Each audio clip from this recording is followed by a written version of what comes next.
नमस्कार, भव्य भारत न्यूज़ में आप सभी दर्शकों का स्वागत है। श्री चक्र से नए पार्लियामेंट का क्या है कनेक्शन? आज ये हमारे बीच चर्चा का विषय रहेगा और चर्चा में भाग ले रहे हैं आपके पूर्व जाने पहचाने आचार्य पंडित पुष्पेंद्र जी। जैसा कि आपने देखा होगा कि जैसे संसद का निर्माण हुआ, कई चीज़ें सामने आई। पॉलिटिकल जो पार्टियां हैं उन्होंने तो हद ही कर दी, उसका सीधे पार्लियामेंट का ताबूत से कर दिया, संबंध जोड़ा और ये कहा कि इसमें जो जाएगा वो जिंदा नहीं बच पाएगा। वास्तुकारों ने भी तरह तरह की टिप्पणियां की और ये बताने की कोशिश की कि पार्लियामेंट देश के लिए हितकर होगा। कुछ ने कहा कि बहुत नुकसानदायक होगा। लेकिन असली पार्लियामेंट का जो प्रारूप बना है वो वास्तव में कोई देश का मूर्ख प्रधानमंत्री नहीं बनाया है। इसी विषय पर आज चर्चा के लिए हमारे साथ स्टूडियो में पंडित जी मौजूद हैं। इनसे हम फिर चर्चा करते हैं। नमस्कार, स्टूडियो में आपका स्वागत है। नमस्कार पंडित जी, जैसा कि हम कह रहे हैं कि जो हेक्सागोनल इसका वो एक शेप था और ये कहा गया कि ताबूत से इसका लेना देना है पार्लियामेंट से, और पार्लियामेंट में जो कोई जाएगा उसका अस्तित्व तो नहीं बचेगा। इसीलिए विपक्ष उद्घाटन के दिन पहुंचा भी नहीं। तो क्या है इसका कहानी? क्या है, सत्य बोल रहे हैं या इनको जानकारी नहीं है? देखिए, एक कहावत है, खिसियानी बिल्ली खंबा नोचे। हमारे देश के प्रधानमंत्री और जिन्होंने ये संसद भवन का नक्शा तैयार किया वो बहुत ही जाने माने वास्तुकार हैं। देश विदेश में लोग जो है उनसे नक्शा बनवाते हैं और पास करवाते हैं। तो इतने बड़े विद्वान आदमी, किसी ताबूत को ऐसा कनेक्शन करने वाले लोग जो है उनको मैं क्या बोलूँ। लेकिन सबसे पहले मैं आपको बताता हूँ, वो एक्चुअल में जो ताबूतकार आप जिसको बोल रहे हैं वो श्री चक्र का एक अंदरूनी हिस्सा है। जी जी। सबसे पहले मैं आपको श्री चक्र के बारे में बताना चाहूँगा। इसके पीछे एक बहुत रोचक कहानी है जी। एक बार हुआ ऐसा कि देवी लक्ष्मी पृथ्वीवासियों से उनके लालच लोभ से तंग आकर के, दुखी होकर के पृथ्वी लोक को छोड़ करके बैकुंठ लोक में वापस चली गई और पृथ्वीवासियों से कह दिया कि अब मैं किसी भी प्रकार से मानूंगी नहीं और मैं अब वापस नहीं आऊँगी। ऐसा कहकर के जब वो बैकुंठ गई तो सभी प्राणी, जितने भी इस पृथ्वीवासी लोग थे, वो सब के सब श्रीहीन हो गए। श्रीहीन हो गए, बुद्धिहीन हो गए, दरिद्र हो गए, क्योंकि जब लक्ष्मी चली जाए तो इंसान दरिद्र हो ही जाता है। दरिद्रता के कारण यहाँ पर बहुत ही अजीब स्थिति आ गई। लोग एक दूसरे को मारने लगे। इन सबको देख करके जो हमारे ऋषि मुनि थे वो ऋषि वशिष्ठ के पास मदद मांगने के लिए गए। उन्होंने अपनी व्यथा बताई कि पृथ्वी पर इस प्रकार से अराजकता फैल रखी है, कृपा करके लक्ष्मी जी को मना करके आप लेकर आइए। तब देव ऋषि जो थे वो वहाँ पर गए जहाँ पर देवी ने निवास किया था और बैकुंठ पर जा कर के देवी लक्ष्मी की बहुत ही स्तुति की, उनको प्रसन्न किया और चलने के लिए अनुरोध किया।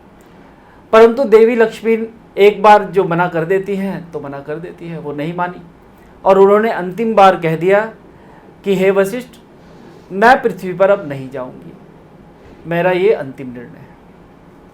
जब वशिष्ठ जी ने इस प्रकार से उनको ना मानते हुए देखा तो उनको एक उपाय सूझा और उन्होंने भगवान नारायण की आराधना, तपस्या शुरू की और बैकुंठ में रहकर ही उनकी तपस्या करने लगे। इस वक्त तपस्या करते हुए नारायण बहुत प्रसन्न हुए और वो वशिष्ठ ऋषि के पास आए। जब वशिष्ठ ऋषि के पास आए तो वशिष्ठ ऋषि ने उन्हें कहा कि हे प्रभु, आप हमारी पृथ्वी का उद्धार कीजिए और माता लक्ष्मी को कहिए कि वो वहाँ पर जाके वास करें ताकि सबका कल्याण। विष्णु भगवान ने कहा कि हे वशिष्ठ, मैं उनसे तो नहीं बोल सकता क्योंकि वो उनका अपना निर्णय है, लेकिन मैं तुम्हें एक ऐसा उपाय बता सकता हूँ जिस उपाय से करने से आप पृथ्वीवासी सुखी और संतुष्ट रहेंगे और देवी लक्ष्मी वहाँ पर आ जाएगी। फिर नारायण ने वहाँ पर ऋषि वशिष्ठ को एक बहुत ही गुप्त यंत्र के बारे में बताया और उसके निर्माण की विधि भी उन्होंने बताई। देव ऋषि वशिष्ठ आए और उन्होंने ऋषि मुनियों से मिलकर के अष्ट धातु का एक श्री यंत्र का निर्माण किया।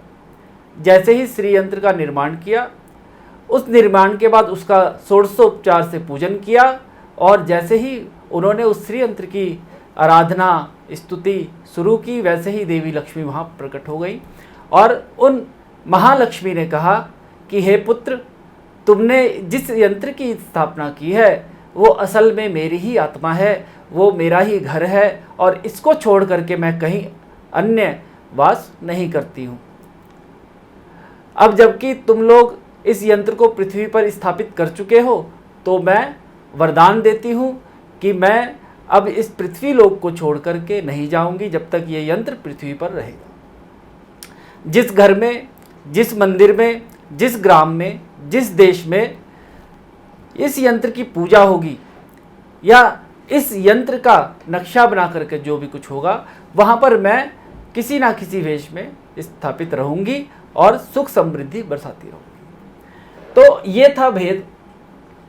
और हमारे प्रधानमंत्री, या जैसे कभी अकाल पड़ा था जनकपुर में, तो राजा जनक ने हल चलाया था जी। तो राजा द्वारा किया गया कार्य उस प्रजा को सुखी करता है।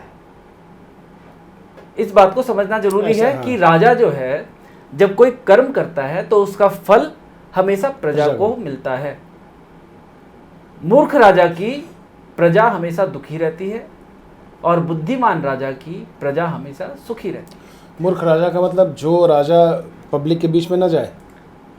ये बात मैं नहीं बोलूंगा, ये पॉलिटिकल हो जाएगा, लेकिन पॉलिटिकल से क्या लेना देना है आपको? आपको तो सीधे बताना है, ये तो सीधी बात है। पॉलिटिकल कौन सा कोई डंडा मारने आ रहा है आपको अभी? देखिए, सच्चाई जो है सच्चाई बतानी चाहिए। देखिए, सत्य यही है कि वो एक श्रीयंत्र का पार्ट है। जब हम श्रीयंत्र के गोलाकार में अंदर देखते हैं तो वो जो त्रिकोण बने हुए हैं, उन्हीं त्रिकोणों से कुछ अंश लेकर के इस संसद का निर्माण जो है किया गया है। जी। और इसमें जाने वाला ताबूत में नहीं बैठेगा और ना ही मरेगा, बल्कि उसके लिए गए वहाँ से फैसले वो हमारे देश हित के पक्ष में होंगे। और आने वाले समय में आप देखेंगे कि हमारा देश अवश्य अवश्य और अवश्य ही एक विश्व शक्ति बनेगा और एक बार फिर सनातन धर्म का परचम पूरे विश्व में लहराएगा। नहीं पंडित, देखिए, मैं सनातन धर्म का वो नहीं कह रहा हूँ। सनातन धर्म एक विज्ञान है, वो हमें जीना सिखाता है। सनातन धर्म को मैं मानता हूँ, इसलिए मैं उसकी बढ़ाई नहीं कर रहा। अगर सनातन धर्म का आप अनुलोकन करें, अन्वेषण करें और उसके अकॉर्डिंग जिए, तो मेरा एक लिखित में वो है कि आप कभी भी जीवन में बीमार नहीं पड़ेंगे, कभी भी जीवन में जो है आप दुखी नहीं रह सकते, अगर आप उसका अक्षरशः उसका पालन करें, उनके नियमों का पालन करें। नहीं, बात तो सही है आपकी कि कभी आप बीमार नहीं पड़ेंगे, कभी आप वो नहीं करें, लेकिन सवाल है पालन करने वाली ना। कि पालन आप सब कुछ तोते की तरह अगर आप रटते जाते हैं कि शिकारी आएगा, जाल बिछाएगा, दाना डालेगा, जाल में फंसना नहीं, और फिर भी सारे कबूतर आकर बैठ जाते हैं, सभी वही करते हैं। स्मशान घाट बजाते हैं तो वहाँ पे उनकी अकल खुल जाती है, रोड एक्सीडेंट देखते हैं तो वहाँ पे उनकी अकल खुल जाती है। देखिए, किसी ताकतवर मनुष्य को मारना हो ना, तो उसकी मति मार दीजिए। ताकतवर देश था हमारा, तो सबसे पहले इस देश के ज्ञान को मारा गया। नहीं तो मुगल भी आए थे, 600-700 साल जो है उन्होंने भी राज किया, लेकिन वो कब्जा नहीं कर पाए। हम पार्लियामेंट में बात कर रहे हैं अभी और श्री यंत्र में बात कर रहे हैं। श्री यंत्र से अगर हम देखें तो क्या जो पहले के हमारे वास्तुकार थे जिन्होंने गोल गुंबद बनाया था पार्लियामेंट में, तो वो भी एक ठीक है। अगर हम ये माने कि चलो पुराना हो गया है और उसमें बैठने की जगह नहीं थी, तो हम नए का यहाँ भी गोल बनाया जा सकता था, रेक्टेंगल बनाया, चौकोर बनाया जा सकता था। देखिए, गोल जो है जीरो भी होता है। हाँ। तो उसके लिए फैसले भी जीरो थे। आपने क्या हासिल कर लिया 70 वर्षों में? आपने जब से 1947 से हमारा देश आज़ाद हुआ है, तब से कुछ ना कुछ हमने खोया ही है। विघटन ही होता रहा, वैसे भी घट रहा है ना देश की सीमाएं कमजोर हैं। तो एक मजबूत नेतृत्व को मजबूत संसद में ही बैठना चाहिए। अच्छा पंडित, अब आप देखिए कि बीच वाला जो हिस्सा है, जो अशोक चक्र आपने रखा है, वो आप देखिए तो ललिता त्रिपुर सुंदरी का जो मेन है, जो बिल्कुल बीच का बिंदु है, वही बिंदु सेम जो है ना वहाँ पर आया है। आप जब श्रीयंत्र को उस मैप के साथ रखेंगे तो वो अशोक चक्र में बिल्कुल आपको मध्य में ही नजर आएगा। सबसे बड़ा परिणाम जो है इसका यही है। देखिए, अभी जो बनाया गया है, पार्लियामेंट जो बनाया गया है, ये निश्चित तौर पर है कि किसी बेवकूफ़ ने नहीं बनाया है जी। जो बहुत ही देश के, और मोदी जी की चॉइस भी अलग होती है कि जो कहीं ना मिले वो उसको पकड़ के लाते हैं और उससे कार्य लेते हैं। सवाल ये है कि इससे देश आगे बढ़े, इसका कॉन्सेप्ट लेके बनाया गया है। अब एक सवाल उठता है कि अगर कोई हम नए घर को बनाते हैं या किसी नए चीज़ों को हम बनाते हैं जो जनता के हित में हो, तो उसमें 7 चीज़ों का ध्यान रखना पड़ता है चुनाव के लिए। पहला चुनाव हो जाता है कि शहर का चुनाव हो, बिल्कुल। दूसरा चुनाव हो जाता है कि शहर में प्लाट का चुनाव हो, बिल्कुल। तीसरी चीज़ें होती है कि उसकी 4 दीवारी कैसी हो, चौथी चीज़ें होती है कि अंदर का निर्माण वास्तु के हिसाब से बने, हर कमरे में वास्तु होता है और उसके हिसाब से उसका बने। फिर कक्ष को वास्तु के आधार पे कैसे सजाया जाए, और फिर उसमें फर्नीचर भी वास्तु का ही हिस्सा होता है, और जो वस्तुएं उपयोग में लाई जाती है वो भी एक वास्तु का ही हिस्सा माना जाता है। तो ये 7 चीज़ों का वास्तु में विशेष ध्यान रखा जाता है। अगर हम और थोड़ा सा क्योंकि इसकी 7 वास्तु के 7 किताबों में ये बहुत सारी चीज़ें इसको पार्लियामेंट को लेकर बताई गई है, और उसमें ये बताया गया है कि अगर कोई ज़मीन गोल हो तो वो घर बनाने लायक नहीं होता, कोई तिकोना हो घर बनाने लायक नहीं होता, बहुत सारी उसकी क्लासेस हैं। तो छोटी छोटी चीज़ों को लोग पढ़ लेते हैं और उसके आधार पर लोग कहते हैं कि ये होनी चाहिए या नहीं होनी चाहिए, इसके आधार पर लोग। देखिए, वास्तु जो है वो हमारे 5 जो मूलभूत चीज़ें हैं, अग्नि, वायु, पंचतत्व, आकाश, हाँ, धरती, बैलेंस इसको किया जाता ये है। जो 5 बैलेंस कैसे करें, जहाँ पर ये चीज़ें बैलेंस रहेंगी 5 चीज़ें, वो स्थान अपने आप में सुख और समृद्धि का द्योतक होता है। अब जैसे बोला गया है कि व्यवसाय के लिए हमेशा सिंह मुख रखिए। सिंह मुख मतलब कि आगे से चौड़ा और पीछे से बड़ा, और पीछे से कम चौड़ा और आगे से ज़्यादा चौड़ा। और गौमुख जो है वो घर के लिए होता है। गौमुख यानी कि आगे से संकरा और पीछे से चौड़ा।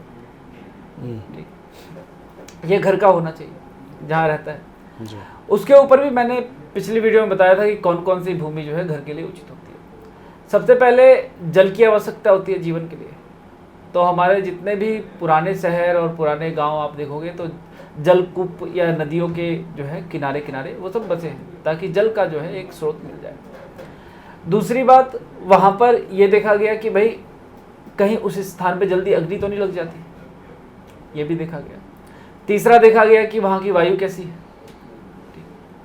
अब मान लीजिए दक्षिण और उत्तर की तरफ बना दीजिए तो पूर्वा हवा चलती है और पछिया चलती है, पश्चिम और पूर्व, ये 2 दिशा से हवा चलती है। तो इन दोनों दिशाओं में मुख रखा गया घर का, ताकि हवा का जो एक रोटेशन है वो बना रहे। और इन्हीं 2 जगह जो है वो खिड़की और दरवाजे जो है बड़े बड़े लगाए। आपका जो दक्षिण दिशा में हवा नहीं आती है तो वहाँ खिड़की नहीं है, प्रकाश के लिए जो है निषेध भी माना गया, निषेध माना गया है। अब हमारा जो आकाश तत्व के लिए यानी ऊपर हमारा दिखाई दे, तो पहले घर का आंगन बीच में बहुत चौड़ा होता था, खुला होता था, उसके ऊपर कोई निर्माण नहीं होता था। नहीं, इसमें भी है, पार्लियामेंट में भी ये चीज़ें हैं। हाँ। अब जैसे देखिए, अगर हम देखें तो किसी भी घर के लिए या किसी भी सामाजिक जगहों पर सूर्य की रोशनी जरूरी होती है, तो पूर्व से ये दरवाज़ा खुला हुआ है। हाँ। नॉर्थ में हम बुद्ध का प्रतिनिधित्व मानते हैं, तो बुद्ध के कोने पर आपका जो चंचल रहता है, जहाँ दिमाग का काम होता है, बहस होती है, तो उसमें हमें अगर देखा जाए तो लेफ्ट हैंड साइड में यानी कि उत्तर और उत्तर पश्चिम के कोण पे ये हमारा लोकसभा का बिल्डिंग रखा गया है। अगर हम दक्षिण और दक्षिण पश्चिम के कोने पे रखें, जो कि भारी चीज़ रखा जाता है और अस्थाई चीज़ें होती है अभी, हाँ। मतलब घर के मालिक का जो स्थान होता है ये माना जाता है, तो उस कोण पे भी हमें राज्यसभा का जो स्थान दिया गया है। वहाँ पे राज्यसभा में क्या होता है, राज्यसभा कभी भंग ही नहीं होती। हाँ। वो सबसे सर्वोपरि सभा होती है वैसे। और आगे देखें तो फिर बीच में गैलरी है, जो खुला आसमान है, जो आकाश तत्व को बैलेंस रखता है। तो इस तरह से देखा जाए तो चारों तरफ से बैलेंस किया गया है, ये पूरा बैलेंस। लेकिन हम अपने राजनीतिज्ञों को क्या कहें कि उनको समझ में नहीं आता, कहीं न किसी ने कोई बता दिया और ताबूत का इन्होंने नक्शा पोस्ट कर दिया, उस पर हुआगम्मा कर दिया। ऐसे जो लोग हैं वो देश को क्या चलाएंगे?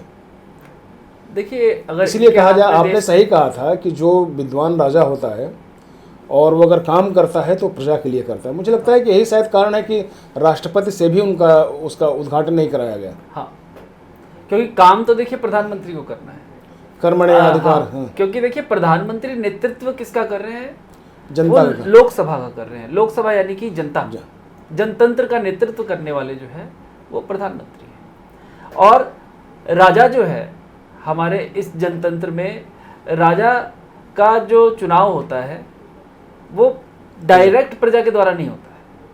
तो सबसे बड़ा रीज़न यही है कि उनको जो है एक सर्वोपरि एक स्थान है उनका, ठीक है। आप उनको जो है किसी और व्यवस्था में नहीं करिए। वैसे तो आप देखेंगे तो कहीं पर भी जो है इससे पहले किसी राष्ट्रपति से जो है इतना बड़ा उद्घाटन कोई नहीं कराया होगा। पहले भी तो संसद में कितने जो है काम नहीं, हुए अगर हैं। राजकीय चीज़ों करें कि राजकीय चीज़ अगर उद्घाटन करना है तो राष्ट्रपति जाए, ऐसा नहीं होता। राजकीय कई सड़कें भी बनी हैं, कई भवनें भी बनी हैं, तो उसमें उद्घाटन नहीं होता। खैर चलिए, बहस लंबी हो जाएगी। सीधे से हम इतना बता दें कि जो पंडित जी ने बताया है और मैंने भी कई वास्तुशास्त्रों से बात की है, उसके आधार पे श्रेय ये है कि मोदी जी हमारे देश के जो प्रधानमंत्री हैं, जो इन्होंने इसकी संरचना रखी है, एक तो ये नए भारत का भविष्य है और नए भारत के भविष्य का जो बेस रखा गया है वो निश्चित ही श्री यंत्र से युक्त है, जहाँ से हम उत्तरोत्तर आगे बढ़ते ही जाएंगे। इसमें कहीं दो मत नहीं है। अगले एपिसोड में फिर मिलेंगे, तब तक के लिए नमस्कार।